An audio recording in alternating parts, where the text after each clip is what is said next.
Bom dia, boa tarde ou boa noite, dependendo do horário que você está assistindo esse vídeo.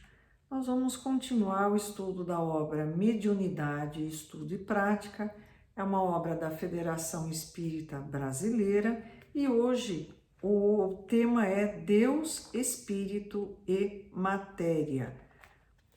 Por que a gente vai estudar isso, né? A gente não está estudando mediunidade? Por que estudar Deus, Espírito e Matéria? O que tem a ver uma coisa com a outra?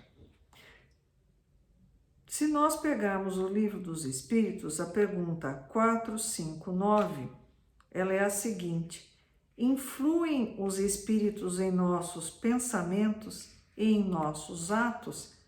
A resposta que os espíritos deram a Kardec: muito mais do que imaginais.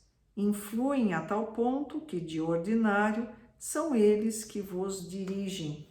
Então, se a gente tem essa intimidade toda com os espíritos, né? Se eles estão sempre presentes e até mesmo direcionando as nossas atitudes, nada melhor do que a gente entender um pouquinho mais a respeito deles. E isso implica a gente entender os três elementos que constituem tudo o que a gente pensar. Deus, Pai, Criador, criou tudo. Espírito, que é a individualização do princípio inteligente, e a matéria. Então a gente vai para a pergunta de número 17 do Livro dos Espíritos. É dado ao homem conhecer o princípio das coisas? Como é que nasceu? Quem nasceu primeiro, o ovo, a galinha? Como é que é isso? Se Deus existe desde o sempre, como é que ele apareceu? A resposta: não. Deus não permite que ao homem tudo seja revelado neste mundo. Simples. Não. Né? Ele vai entender, vai conhecer como é que começou tudo? Não. Pergunta de número 18. Penetrará o homem um dia o mistério das coisas que lhe estão ocultas?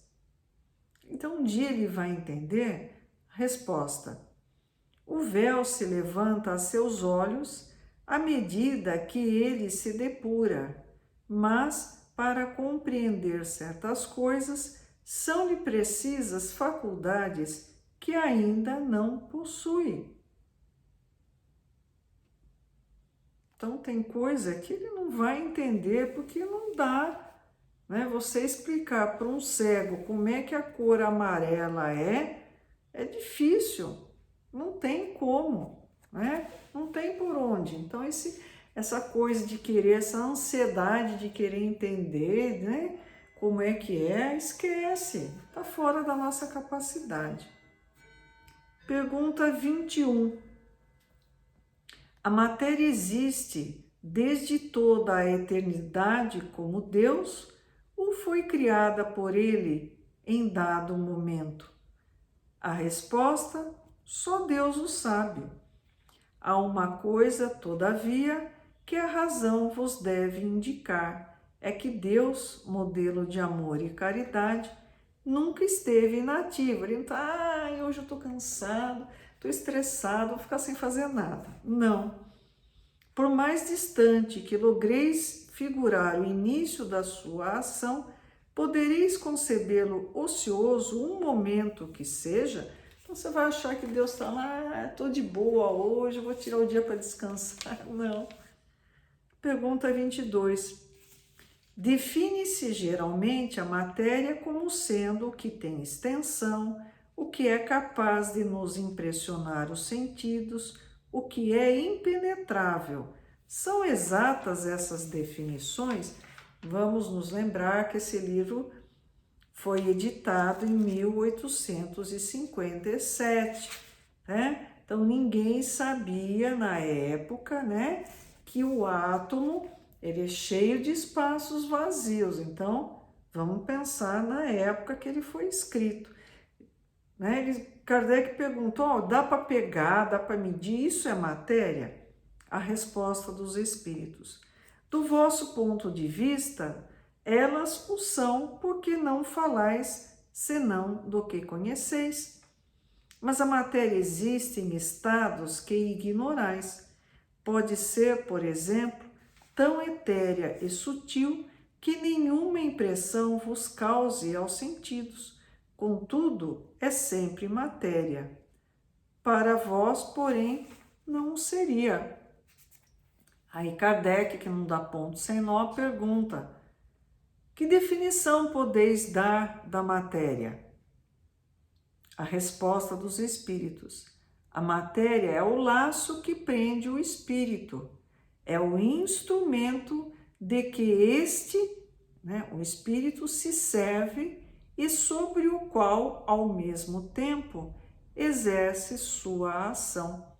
Kardec comenta: deste ponto de vista, pode dizer-se que a matéria é o agente ou intermediário com o auxílio do qual e sobre o qual atua o espírito. Aí Kardec, muito espertinho, faz a pergunta 23. O que é o espírito? A resposta: o princípio inteligente do universo. Ele pergunta de novo: qual a natureza íntima do espírito? Porque se ele não é matéria, o que ele é? A resposta: não é fácil analisar o espírito com a vossa linguagem. Para vós, ele nada é, por não ser palpável. Para nós, entretanto, é alguma coisa.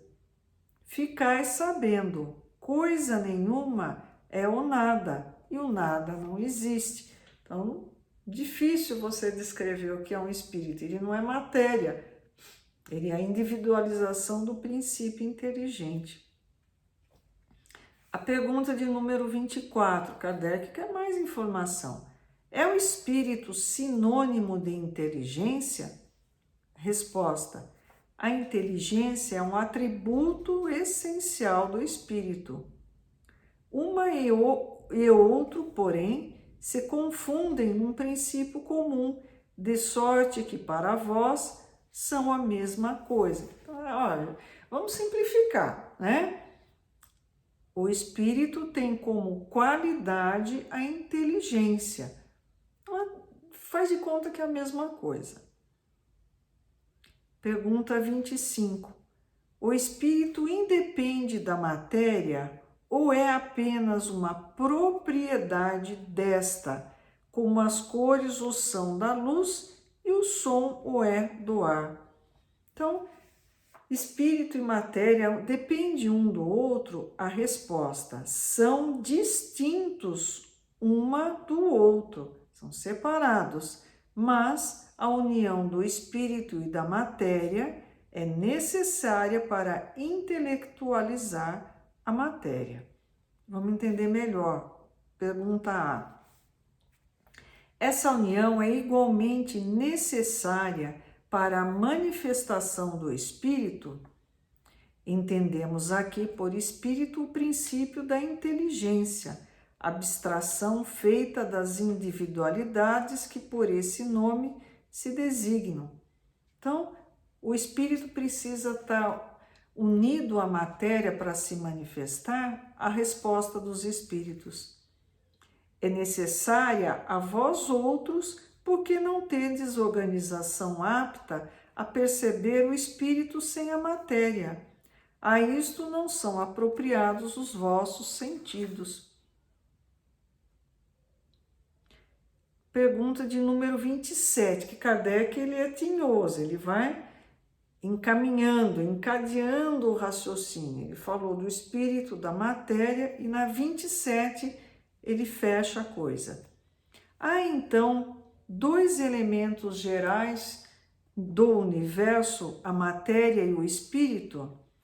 A resposta que os espíritos deram: sim, e acima de tudo Deus, o Criador, o Pai de todas as coisas. Deus, espírito e matéria constituem o princípio de tudo o que existe, a Trindade universal. Mas ao elemento material se tem que juntar o fluido universal, que desempenha o papel de intermediário entre o espírito e a matéria propriamente dita, por demais grosseira, para que o espírito possa exercer ação sobre ela. Então, o espírito, né, imagine o ar tentando levantar um sofá, não dá. Ele precisa de um intermediário, que é o fluido universal. Embora, de certo ponto de vista, seja lícito classificá-lo com o elemento material, classificar quem? O fluido universal. Ele se distingue deste por propriedades especiais. Se o fluido universal fosse positivamente matéria, razão não haveria para que também o espírito não o fosse. Então, ele não é espírito, mas também não é matéria, ele está lá no meio. Está colocado entre o espírito e a matéria. É fluido, como a matéria é matéria, e suscetível, pelas suas inumeráveis combinações com esta e sob a ação do espírito, de produzir a infinita variedade das coisas de que apenas conheceis uma parte mínima. O espírito age na matéria através do fluido universal, constituindo toda a matéria que nós podemos imaginar. Esse fluido universal, ou primitivo ou elementar, sendo o agente de que o espírito se utiliza, é o princípio sem o qual a matéria estaria em perpétuo estado de divisão e nunca adquiriria as qualidades que a gravidade nos dá. Então, assim, basicamente, o universo foi criado por Deus e nós temos dois elementos no universo: espírito, que é a porção inteligente, e matéria. A matéria, toda ela tem origem na criação de Deus, né? E o espírito age na matéria através do fluido universal. Isso é só uma introdução, um aperitivo. Depois a gente tem mais informações. Então, não percam o próximo vídeo. Curtam, compartilhem, comentem, deixem suas observações nos comentários. Se tiverem dúvidas, coloque. Se eu puder, eu vou tentar esclarecer. Que Jesus nos abençoe. Boa noite.